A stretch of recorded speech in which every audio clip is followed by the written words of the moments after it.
Okay, that's Midjourney done. You know how to prompt, you've got your pictures, and I'll be honest, some days this will take time. Some days it'll take you the whole day just to do one video.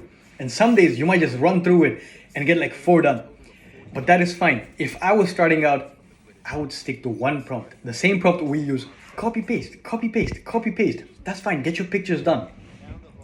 And now, the rest of this process is like this. So you start with Pixamotion. You go to the app, you select new, you go to album, you select your pictures, and now there's 2 things. Number 1, geometry. So what this does is wherever you click on the photo, there's gonna be motion in that direction.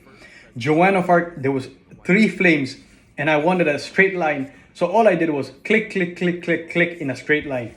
That is it. But I don't want the rest of the picture to be affected, right? I just want those 3 flames. So I used the pin tool, and I pin whatever I don't want to be affected.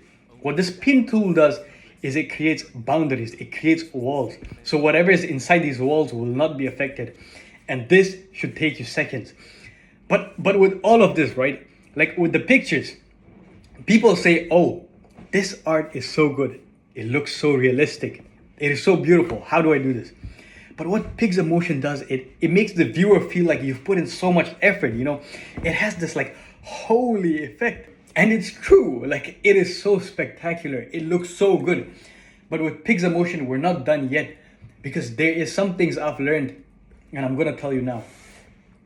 Number 1, there's a speed tab. This one's easy. A speed tab. You want your picture, you want your motion to be faster, slide it all the way to the right. You want it to be slower, slide it all the way to the left. Easy. Number 2, instead of geometry, you can actually use motion. And motion, you can just slide it. You don't have to click, click, click. You just slide it. And this is faster, but it's not as accurate as geometry. That's 2.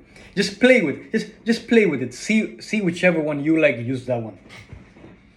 Number 3, mask and unmask I wouldn't touch. Like some of us, we have such small phones. It's just such a tedious and it's so annoying. Mask and unmask I would not touch. Just stick to pinning. Whatever you want to mask, just pin it. That is it. And finally, this is the most important one. Never make straight lines. Like right now on the screen, I'm going to show you my most complex one. It was supposed to be like the Hindenburg crash, not the Hindenburg burnt, but it was supposed to be another airship crashing into the Atlantic Ocean. And look what it's being done. There is no straight lines. They're just curved lines, and it just looks so dynamic and so beautiful. And even, for example, I had a volcano, smoke going up. I would never make straight lines. Curve that, curve it. It gives such a beautiful dynamic effect. So always make curved lines. And that is Pixamotion done.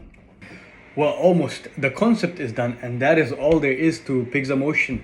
But now I want you to see some real world examples, because this same tactic, what we did with flame, smoke, water, air, this can apply to humans, and it actually looks really good. You could apply this to a busy town. You could apply this to a battle happening, people charging into battle. You could apply this to horses. You could apply this to anything, and it actually looks really, really, really good.